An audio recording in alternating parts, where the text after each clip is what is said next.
Gumuhit ang matamis na ngiti sa mga labi ni Marty nang buhayin niya ang kanyang sasakyan. Tiningnan niya ang babae nakaupo sa kanyang tabi. "Well, what do you think, Kenya?" Tanong niya sa kasintahan. "What can I say?" Inilipot nitong tingin sa loob ng kotse kapag kuwan ay bumuntong hininga. "This is nice." Muli siyang umiti at hinayaan ang sariling maging pamilyar sa bagong tunog at pakiramdaman ang sasakyan. "Pero ayaw ko itong gamitin natin kapag ikinasal na tayo, Marty. Gusto ko yung Mercedes-Benz ng papa mo." "Pero itim ang kulay noon," protesta niya. "Oo nga, but at least it's a Mercedes. How about your BMW?" Sumimangot ito. "Yak, ang luma na noon.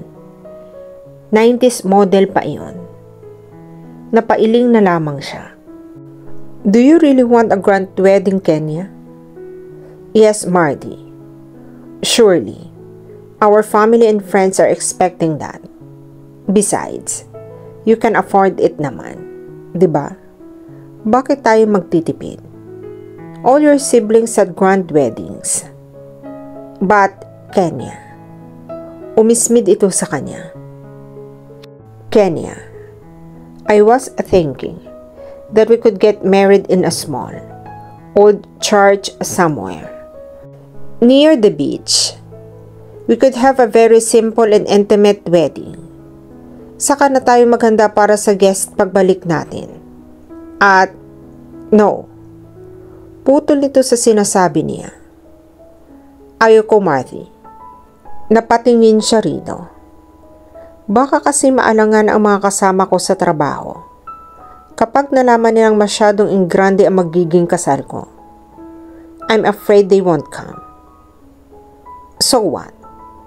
Nakasimangot na sabi nito. "It would be better if they don't come at all. Baka masira pa nila ang kasal ko." Nakasimangot na sabi nito. "You know what, Marty? Hanggang ngayon ay hindi ko alam kung bakit nagpulis ka. I mean, you're going great in the state. You're planning to invite at least 750 people. And you're saying my friends will ruin the wedding." Sarkastikong sabi niya. Gusto niya magalit dito, pero pinigilan niya ang sarili. Kung sa bagay, hindi niya ito masisisi. Kenya belongs to one of the most affluent families in the country. Interior designer ito. Miyembro ito ng isang pinakamalaking interior and architectural firm sa Asia at Australia. Matangkad ito. Maganda ang hubog ng katawan. At nagsusumigaw ang social status nito sa lipunan. Mula pagkabata ay nasa boarding house na ito sa Europa. At natural na rito ang makikihalubilo sa mga nakatataas sa lipunan. Siya naman ay galing sa mababang linya ng mga lahing Espanyol mula sa southern part ng Pilipinas. He was 30 years old. Tapos siya sa kursong computer engineering sa Massachusetts Institute of Technology. At ilang taong nagtrabaho sa Silicon Valley. Hanggang sa maging freelance programmer siya. Noon siya nakagawa ng isang software na napakalaki ang naging tulong sa paggawa ng isang system para sa mga shipping at transportation industries. He was only 24 at that time. Napakalaki ang oportunidad niya noon na yumaman at makahabol sa rat race ng mga revolutionary sa field ng computer. But instead, he offered his idea to many companies who paid him thousands of dollars. Until now, he was still enjoying the copyright of his work. He could have gone into that field. Pero isang araw, nagising siya at sa halip ay pumasok sa maliit na office space na ginagamit niya kasama ang kanyang 3 computer specialist at isang sekretarya. Dumidiretso siya sa airport. Kumuha ng round-trip ticket sa Europe at Bahamas. Nang bumalik siya sa Amerika, Pagkaraan ng 6 na buwan, ay inayos na lang niya ang maliit na kumpanya niya at ipinamahala na iyon sa 3 kasama. Nagdesisyon siyang umuwi sa Pilipinas. He had been gone too long from his own country. Pagkaraan ng 1 taon, natagpuan niya ang sarili na nag-enroll sa kurso ng pagpupulis. Kahit anong gawin ng kanyang pamilya, ay hindi siya napigilan ng mga ito. Napapailing na lamang ang kanyang ama na si Don Victoriano Martin nang umakyat ito sa stage upang samahan siyang tanggapin ang karangalan sa pagtatapos niya sa kanyang training. Alam niyang inaasahan nito ang pag-uwi niya sa Pilipinas ay tutulong siya sa pagpapatakbo ng mga negosyo ng kanilang pamilya. Nais pa sana niyang bigyan nito ng panibagong negosyo na may kinalaman sa mga computers pero tumanggi siya. Nais niyang mabigyan ang sarili at sundin ang unang-unang ambisyon niya sa kanyang buhay, ang maging alagad ng batas. Napatingin siya kay Kenya. Honestly, I really don't like this car. Wika nito. Alam niyang hindi na maganda ang mood nito. Hindi ko maintindihan kung bakit ipinagpalit mo ang Ferrari sa isang locally assembled car. Kung ako lang ang tatanungin mo, I prefer so much assembling car to a Ferrari. Kaya lang halos pare-pareho naman ang lumalabas ngayon sa market. I might as well get what I like. Paliwanag niya. But it was a Ferrari. Hindi bagay ang sasakyan iyon sa trabaho ko. But you can't do anything. You're rich. That's really beside the point now, Kenya. Napapagod na siya sa pakikipagtalo rino. Wala nang katapusan ang hindi nila pagkakaintindihan sa maliliit na bagay. Mula nang umuwi siya at piliing maging pulis. I don't understand you anymore, Marthy. Umiiling na sabi nito. Why are you doing this to yourself? It's not a sin to be rich. Look, I just don't prefer a fancy car anymore. Besides, your brother bought that car for me at bargain price. That's beside the point. Napabuntong hininga na lang siya. Nawala na ang excitement na nadarama niya kanina habang nakasakay sa bagong kotse niya. Ngayon pa lang niya iyon ilalabas sa kasa. Okay, let's not argue about this car for now. But I'm telling you, you will not hear the last of this until you get out of that job. Pagkakuwan ay sabi nito. Hindi na siya kumibo. Bumaba siya ng kotse at nakipag-usap sandali sa ilang staff ng kasa. Kapag waray muli siyang sumakay at inalabas na ang kotse. Oh no, this is not happening now. Napakagat labi si Roxanne at biglang nasapo ang kanyang tiyan nang maramdaman ang sakit na nagmumula roon. Oh God, please, huwag ngayon. Lumakas ang kanyang kaba. Kahit dahan-dahan ay pinilit niyang sarili na maglakad patungo sa sofa. Nanlamig ang kanyang mga kamay. Lalo nang makaupo siya nang maramdaman ang mainit na pag-agos ng likido sa kanyang hita. Pinagpawisan siya nang makita ang tila tubig na masaganang dumadaloy roon. Bakit naman ngayon pa?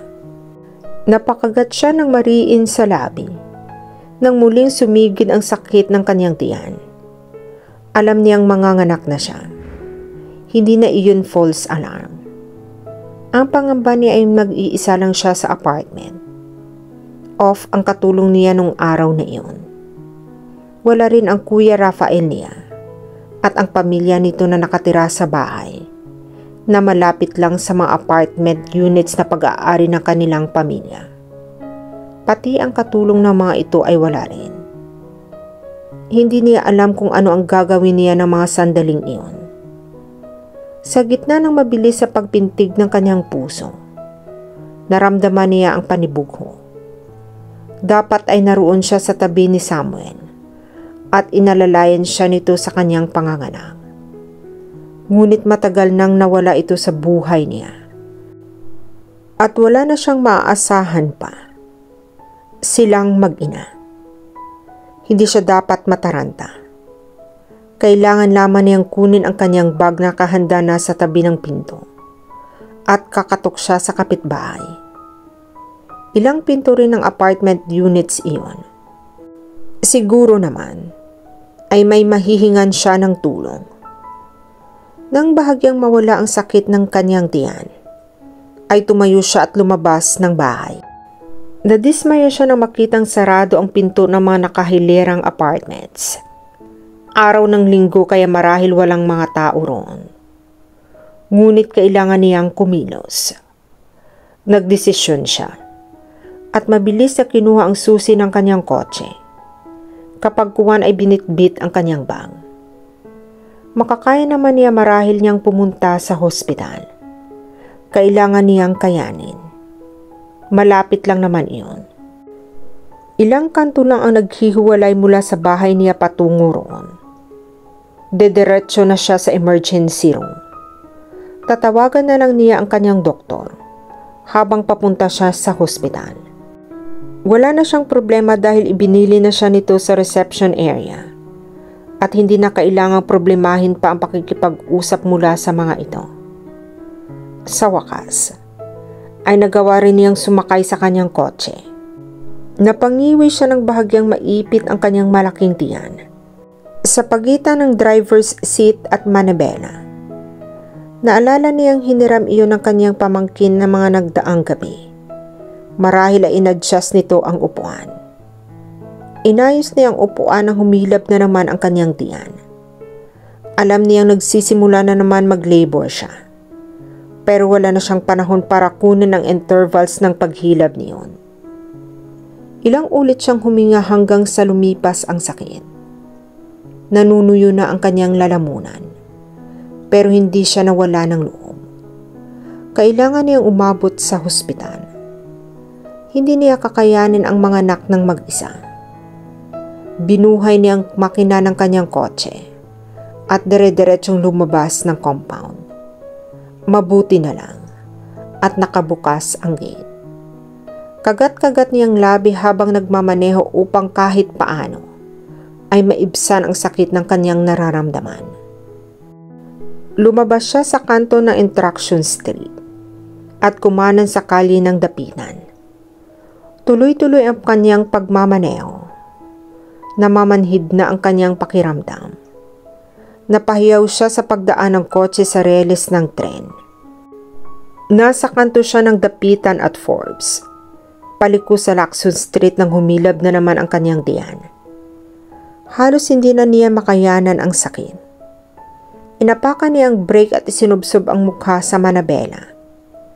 Hindi niya ay nakalang magiging ganoon kabilis ang labor pains na nararamdaman niya. Ang sabi ng kanyang doktor, baka raw bahaba ang kanyang paglilabor dahil panganay ang pinagbubuntis niya. Gusto niyang mag-angat ng mukha nang marinig ang pagbusina ng mga sasakyan. Ngunit parang wala siyang lakas. Hinintay niyang mawala ang sakit sa kanyang tiyan. Ngunit halos hindi pa siya nakahinga ng maayos nang marinig niya ang sunod-sunod na katok sa bintana ng kanyang sasakyan. Nakita niya ang isang unipormadong pulis trapiko na bahagyang siya mag-angat ng tingin. Sininyasan siya nitong ibaba ang kanyang bintana. Lasing ka ba, miss? Bakit bigla kang huminto rito? Nasaan ang lisensya mo? Sunod-sunod na tanong nito. Ikinagulat niya iyon. Hindi ba nito nakikita na buntis siya? Mamang pulis, hindi pwede ang pakiusap, miss. Lisensya mo. Kababae mong tao. Kaskasera ka sa daan. Mamang pulis. Miss, hindi mo ako madadala sa pakiusap. Mamang pulis. Muling sumakit ang kanyang tiyan, kaya hindi na niya naituloy ang sasabihin niya. Nasaan ang... Napatigil ito sa pagsasalita nang bigla siyang humawak sa uniforme nito at hinatak palapit sa kanya. Mamang pulis, manganganak na ako. Dalhin mo ako sa hospital. Parang awa mo na. Ano? Dalhin mo ako sa UST. Napakagat labi na naman siya. Please lang. Halos sumigaw na siya sa tindi sa sakit na nararamdaman. Hindi siya bumitaw sa pagkakahawak sa damit nito. Nakaramdam na lamang siyang binuksan nito ang pinto ng kanyang kotse. Kapag kuwan ay binuhat siya nito. Halos mapasigaw na naman siya dahil pakiramdam niya ay buong katawan na niya ang nananakit ng mga sandaling iyon. Inilipat siya nito sa passenger seat. Bahagya na lamang niyang napansin na ibinaba nito ang sunshield. Saka isinara ang pinto at pinaandar na ang sasakyan. Pakiramdam niya ay napakatagal na panahon ang lumipas bago sila nakarating sa hospital. Binuhat siya nito at inilipat sa wheelchair. Habang papasok sa hospital, ay hawak-hawak niya ang kamay nito. Hanggang sa makarating sa delivery room, ay hindi niya binibitawan iyon. Pero hindi na ito pinayagang makapasok doon. Agad na inisakaso siya ng mga naroon at tinawag ang kanyang doktor. Nasa crowning stage na raw siya ng panganganak at halos lalabas na ang ulo ng bata. Ang bilis mo mag-labor, Roxanne. Lalabas na ang panganay mo. Sagot ng doktor. Nasaan ho ang pulis? Tanong niya. Nasa labas. At dito na po nagtatapos ang part 1 ng ating kwento. Sabay-sabay po nating abangan ang susunod na kabanata. Be good, be safe, and God bless po everyone.